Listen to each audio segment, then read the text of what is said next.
RSS से, जमहूरी तरीके से, संघ परिवार के तमाम तंजीमों से मुकाबला करना पड़ेगा जमहूरी तरीके से। अस्सलामु अलैकुम वरहमतुल्लाहि वबरकातुहू।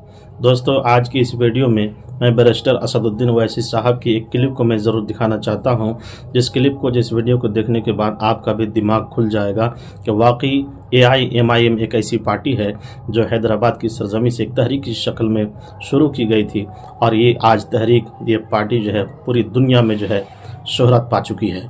और मैं दुआ करता हूँ कि अल्लाह तबारक व तआला MIM पार्टी को और ज़्यादा दिन दुनी रात चौगुनी तरक्की अता फरमाए।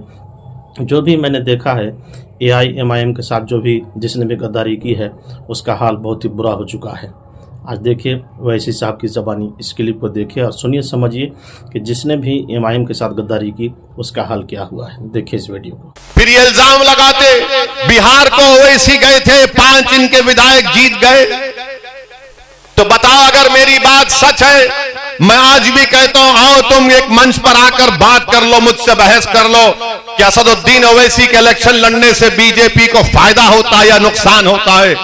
कोई सामने नहीं आ सकता, कोई बैठ नहीं सकता 5 मिनट मेरे सामने। बिहार के बारे में 19 सीट हम लड़े, 5 पर हमारे विधायक कामयाब हुए।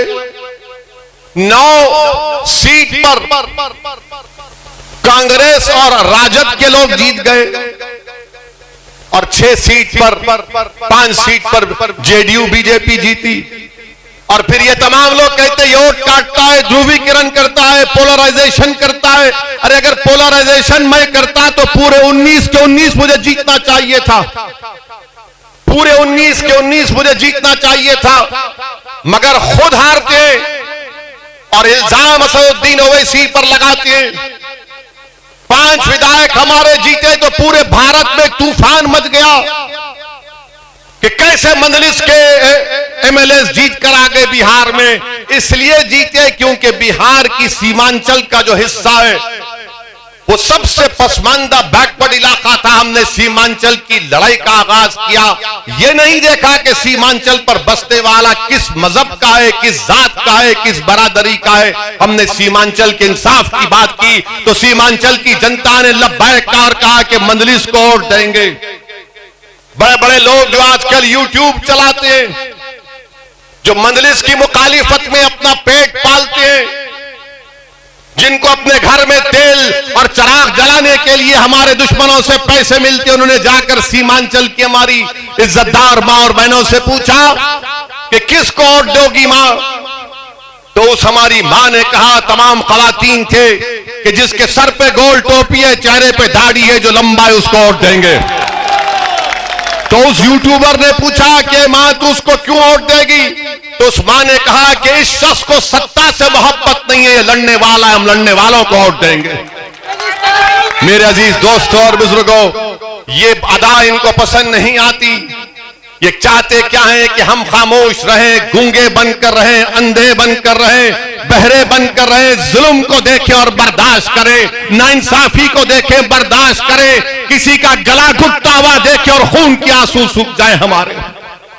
ये इनकी कोशिश है।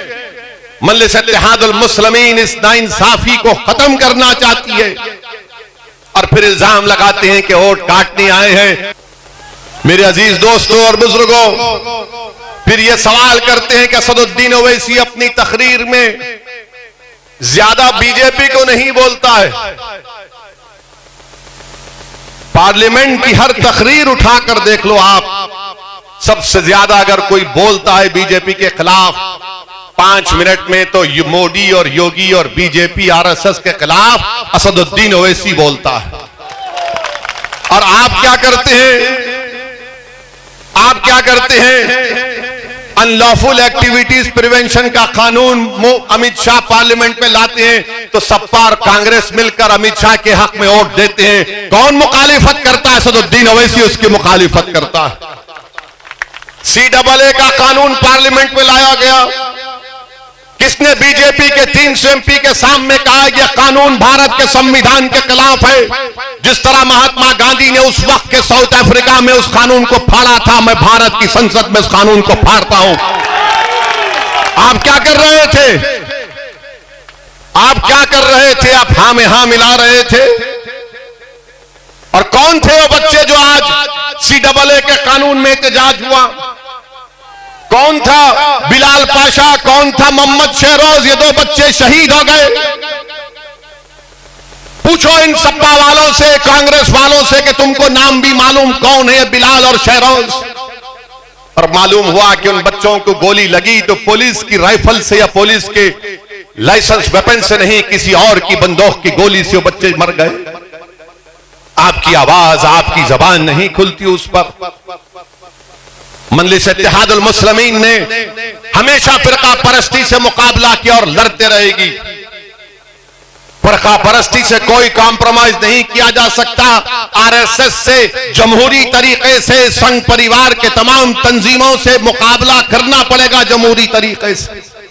मगर इनका मामला यह है कि जब बात मंजलिस की आ जाती है सामने तो फौरन इल्जाम लगाते हैं कि फिरका परस्त है।